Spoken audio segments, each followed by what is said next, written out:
Salutations, respected viewers. This is George from Ireland.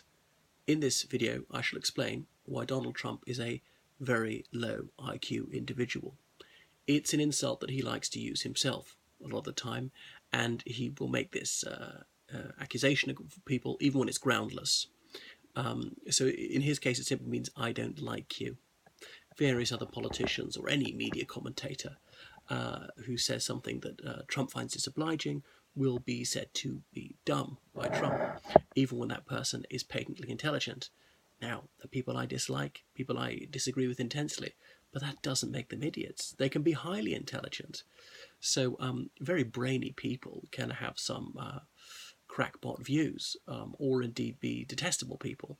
So he conflates stupidity with being an opponent of his, and that shows his stupidity.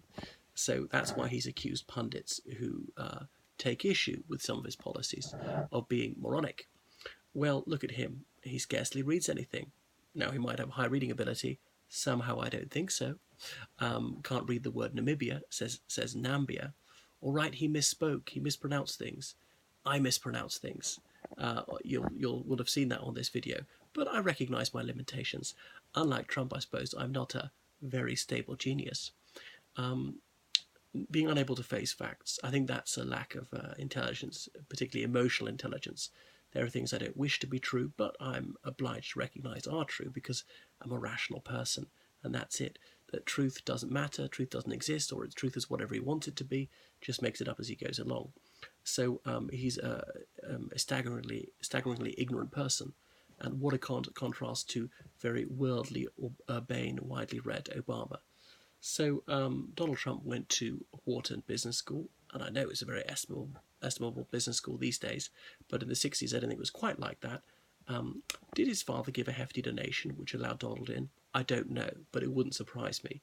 That's certainly the way things worked back then, and that's the trouble with education being overly commercialised. It was really just a commodity that people can more or less buy. That people can be admitted to courses they're not capable of passing, being awarded diplomas that they don't deserve, simply to keep the cash rolling in, stack them high, sell them cheap. And that's the trouble with making it something that can be more or less bought, and that the academic work, the quality thereof, doesn't matter very much. Okay, so far as I know, he doesn't speak any other language. If he did, I'm sure we'd be hearing about it because he's such a braggart. So you could be highly intelligent, talented in other fields like mathematics or sciences or something like that. But if he's really a clever person, then he would be a polyglot, at least conversant in one other tongue, but he's not. So much for his braggadocio about being a genius. Think about that word genius. That's a sort of 1 in a million level of intelligence. So he's got a grossly inflated notion of his own capabilities.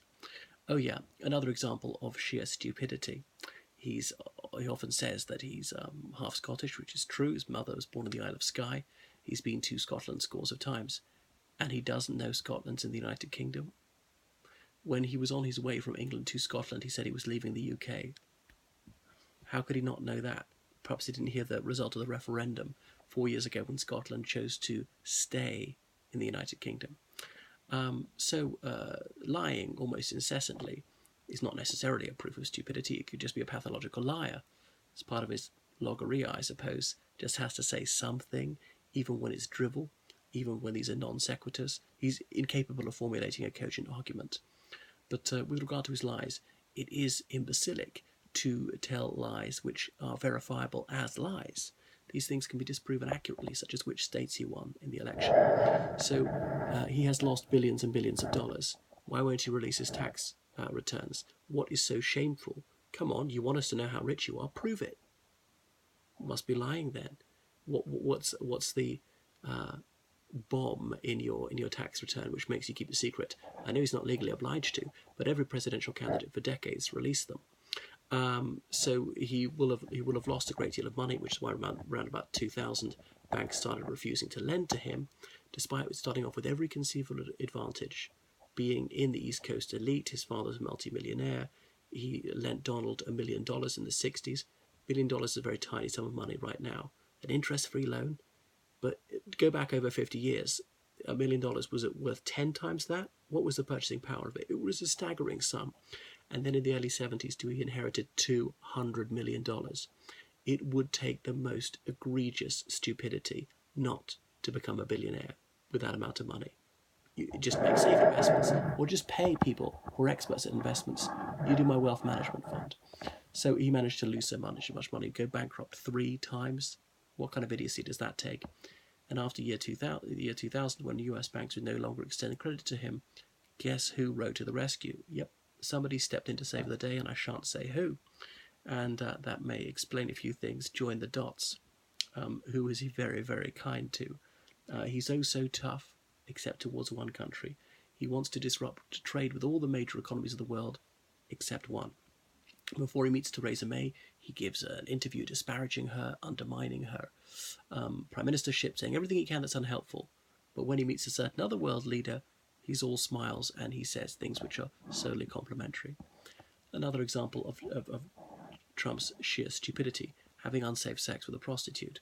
Well, let's give her a more glamorous word. A porn star. Now, if that's not idiotic, what is? There's quite a lot of STDs amongst those who work in porn, and indeed AIDS. So not a smart move. Well, family values kind of guy. Anyway, and claiming to nobody loves the Bible more than me. What a disgusting boast. Because Christians are supposed to be humble. No self-effacement amongst Trump and his ilk. And saying 2 Corinthians. Right now, anybody who knows much about the Bible realize it's 2 Corinthians, the second epistle of St. Paul to the Corinthians, not 2 Corinthians. So he could have prepared, he could have got coached on that. But oh no, he went in there flying by the seats of the pants, not prepping for these vital engagements.